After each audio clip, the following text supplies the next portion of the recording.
আজকে আমি সাধারণ ঘরোয়া খাবার রান্না করেছি। আলু ভর্তা, প্লেন ডাল আর কচু শাক। সাধারণ ঘরোয়া খাবার হলেও এর পুষ্টিগুণ কিন্তু বেশ ভালো।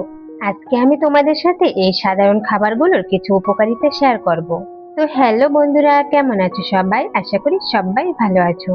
আজকে আমি তোমাদের জন্য নতুন আরেকটি ভিডিও নিয়ে চলে এসেছি। আশা করি আমার আজকের ভিডিওটি তোমাদের কাছে খুব ভালো লাগবে। আমার ভিডিওগুলো যদি তোমাদের কাছে ভালো লেগে থাকে তাহলে প্লিজ লাইক কমেন্ট করে পাশে থেকো। আমার আগের ভিডিওতে যারা কমেন্ট করেছো, মৌসুমীর সংসার, ভিলেজ লাইফ, আকাশ দত্ত, সুইট সৈতি, এই কয়েকজন ছাড়া আরো যারা যারা কমেন্ট করেছো তাদের সবাইকে জানাই অনেক অনেক ধন্যবাদ ও ভালোবাসা। এভাবেই আমার পাশে থেকো আর সব সময় ভালো থেকো। প্লেন ডাল আমাদের শরীরের জন্য অনেক উপকারী। এটি উদ্ভিজ প্রোটিন, ফাইবার, আয়রন ও ফোলেটের উৎস। পেট ভরা রাখতে ও শরীরের প্রয়োজনীয় পুষ্টি পেতে সাহায্য করে। আমাদের বিড়াল তো আর এইসব ন্যাচারাল খাবার দিয়ে ভাত খাবে না, ওর জন্য মাংস তো লাগবেই। ওর জন্য ছোট ছোট টুকরো করে মাংস কেটে নিয়েছি। আর মাংসের সাথে যে হাড়গুলো ছিল সেগুলো ছোট ছোট টুকরো করে নিয়েছি, এগুলো আমাদের জন্য। আমাদের বিড়ালকে একদিন মাছ দেই, একদিন মাংস দেই। বিড়াল হচ্ছে একটি মাংসাশী প্রাণী, এদেরকে মাছের থেকে মাংসই বেশি দিতে হয়। ডালের সাথে আজকে কচু শাক রান্না করব।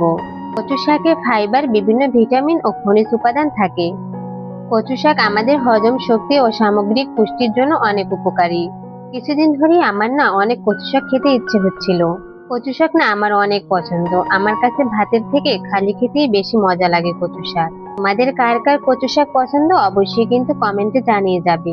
এই শাকগুলো আমাদের বাসার পাশেই একটা জায়গায় পেয়েছিলাম, সেখান থেকে নিয়ে এসেছি। ভালো জায়গায় হয়েছে সেই জন্যই এনেছি। আর আমরা যেহেতু দুজন মানুষ, তো অল্প কিছু কচু শাকই তো আমাদের হয়ে যাবে। তাছাড়া কচু শাকের পাতার ভর্তাও অনেক মজা লাগে। কচু শাক কিন্তু আমাদের শরীরে রক্ত বৃদ্ধি করতেও সাহায্য করে। আমি মনে করি মাছ আর মাংসের থেকে এই শাক পাতা দিয়ে বেশি পরিমাণে ভাত খাওয়া যায়। মাছ মাংস দিয়ে প্রতিদিন ভাত খেলে শরীর কেমন অস্থির অস্থির লাগে। এইসব ন্যাচারাল খাবার দিয়ে ভাত খেলে শরীর স্বাস্থ্য ভালো থাকে। তারপরও আমাদের শরীরের জন্য অবশ্যই মাছ মাংস খেতে হয়, কিন্তু প্রতিদিন একঘেয়েমি খাবার খেতে একটুও ভালো লাগে না। জানো তো, আমি যখন ফ্রিজে মাছ মাংস রাখি তখন এইভাবেই বক্সের ভিতরে কিছু পরিমাণ পানি দিয়ে তারপর ঢাকনা দিয়ে ঢেকে রেখে দেই। এই পদ্ধতিতে মাছ মাংস ফ্রিজে রাখলে দীর্ঘদিন পর্যন্ত ভালো থাকে। আমার ফ্রিজের একটা ড্রয়ার বিড়ালের জন্য, ওর মাছ মাংস ছোট ছোট পোটলা করে তারপর ওর জন্য রেখে দিই। জানো তো, আমাদের বিড়ালটা না মাছ মাংস ছাড়াও চিংড়ি মাছের ভর্তাটাও খুব পছন্দ করে। চিংড়ি মাছের ভর্তা দিয়ে ও পেট ভরে ভাত খেতে পারে। ডালটা আমি রাইস কুকারে বসিয়ে দিয়েছিলাম, তো ডালটা আমার রান্না করা হয়ে গেছে। প্লেন ডাল জানো তো এভাবে ঘন করে রান্না করে খেতেই বেশি ভালো লাগে। তাছাড়া প্লেন ডালের ভর্তাও কিন্তু অনেক মজার। কচু শাকটা আমি এইভাবে শুকনো মরিচ দিয়েই রান্না করি। আমার কাছে কাঁচা মরিচ থেকে শুকনো মরিচ দিয়ে রান্না করলে বেশি ভালো লাগে।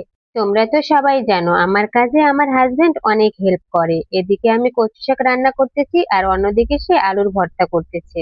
আলুর ভর্তাও কিন্তু আমাদের শরীরের জন্য বেশ উপকারী। আলুর ভর্তা কার্বোহাইড্রেটের ভালো উৎস, শরীরে শক্তি যোগায় এবং এতে কিছু পটাশিয়াম ও ভিটামিন সি থাকে।